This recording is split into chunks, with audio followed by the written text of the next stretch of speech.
Olá pessoal, professor Caio, vou apresentar um pouco da simulação computacional no ambiente construído. Rapidamente vou apresentar o grupo de pesquisa Simulação Computacional do Ambiente Construído, é um grupo de pesquisa vinculado ao programa de pós-graduação da Faculdade de Arquitetura e Urbanismo da UNB, Universidade de Brasília. Dentro desse encontro presencial do Reabilita, os alunos de pós-graduação, a gente acabou de sair do módulo de tecnologias ambientais, né, o uso da simulação computacional no ambiente construído, e esse encontro presencial vem trazer basicamente essa relação de como a gente pode enxergar essa mudança de entender o objeto de estudo, entender o ambiente construído como um objeto só analisado por meio de teoria, só analisado por meio de ferramentas prescritivas e agora analisado por meio de ferramentas computacionais, por meio de programas que avaliam então o desempenho desse ambiente construído, né? Então a apresentação está dividida em 3 partes, um pouco a introdução, alguns conceitos no segundo momento e por fim a simulação aplicada em alguns estudos de caso aqui do DF, do Distrito Federal, tá? No contexto climático de Brasília. Mas antes eu queria fazer a gente pensar um pouco nesse contexto introdutório de como o futuro sempre foi uma incógnita para a ciência e esse futuro sempre foi inspirador para a ciência. Mas é possível preditar o futuro por meio da ciência? A gente sabe que muitas bases de dados, muitos dados históricos nos alimentam então de informação para a gente entender basicamente como vai ser o futuro. Falando de clima, por exemplo, a gente sabe que semana que vem há uma previsão climática aqui em Brasília para chegar aos 12 graus Celsius à madrugada. Isso está baseado em normais históricas de clima. A gente sabe mais ou menos que isso vai acontecer, mas na verdade esse futuro ainda é uma incógnita e isso move a nossa pesquisa, isso move a nossa busca para entender o que acontece no nosso ambiente, tá?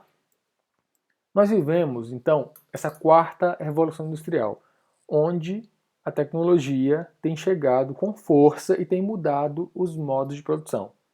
Não é à toa que a gente vê essas placas de proibido drone em alguns lugares. O drone é ótimo, interessante e traz, então, uma preocupação nova antes percebida.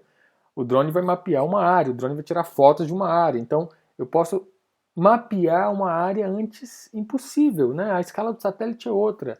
Então, eu consigo ter acesso a uma informação privilegiada. Um uso ótimo do drone é mapear a área construída da cidade, por exemplo, e aumentar o valor do IPTU que a gente paga, né? Então eu vou conseguir mapear a área da cidade realmente e passar isso para uma prescrição urbanística. Então há uma aplicação real dessa tecnologia trazida pela Revolução Industrial para as cidades.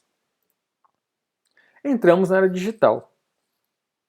Todo mundo tem aí um smartphone, né? A gente tem acesso, todo mundo briga por um Wi-Fi. Então essa tecnologia digital, esses novos meios mudaram de certa forma o panorama dos meios de produção.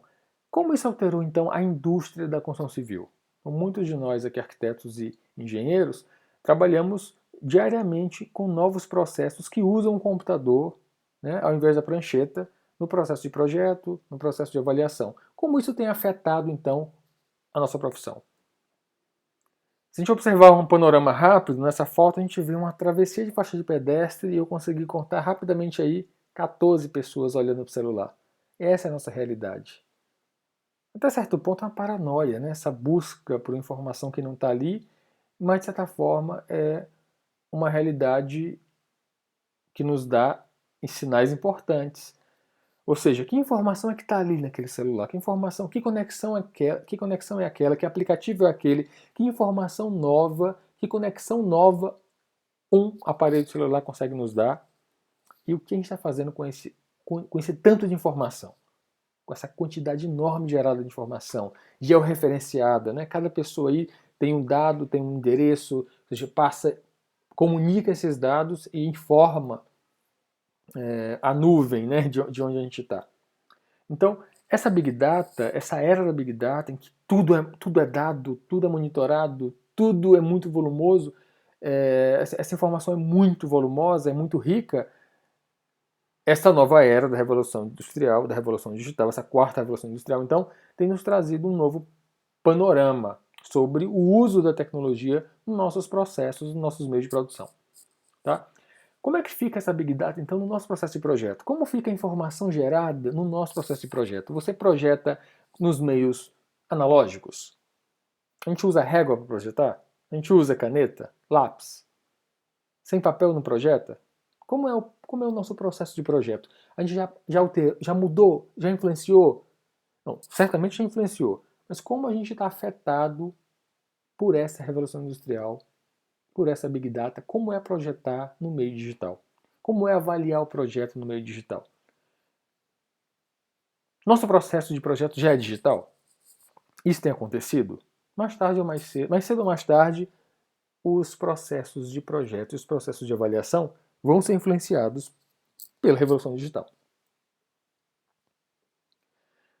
Eu observando rapidamente alguns fluxos de processo de projeto, me fez refletir um pouco sobre a teoria, sobre o processo de projeto clássico, e eu busquei então na professora Doris Kowalowski, na verdade da Unicamp. A professora Doris Kowalowski tem um livro muito interessante sobre o processo de projeto, e lá ela coloca que no típico processo de projeto são utilizadas metodologias que apoiam a análise e síntese das ideias. Ali o projetista lida com soluções únicas, one-shot operation, dificilmente testadas.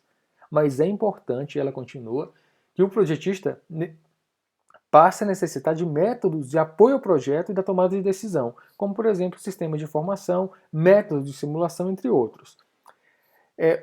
O que a professora Doris quis dizer naquele momento é que o processo de projeto é complexo, é rico, mas eu tenho que inserir nesse fluxo algum método de avaliação, algum método de informação que enriqueça meu processo de projeto.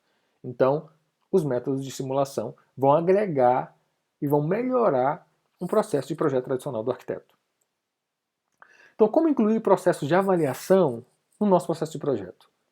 Eu preciso usar a simulação, eu posso usar esses meios de avaliação, esses processos digitais de avaliação, para conhecer melhor o problema, é uma etapa interessante. Eu posso utilizar os meios para conhecer as métricas de avaliação e eu posso conhecer os meios de avaliação para conhecer ferramentas novas de avaliação de desempenho. Então, eu posso utilizar as ferramentas computacionais e inserir no meu processo de projeto em vários momentos. Tá? A gente sabe que o uso da simulação computacional, então, pode ser um caminho para incrementar e melhorar o meu processo de projeto, mas não é o único caminho. Mas pode ser um.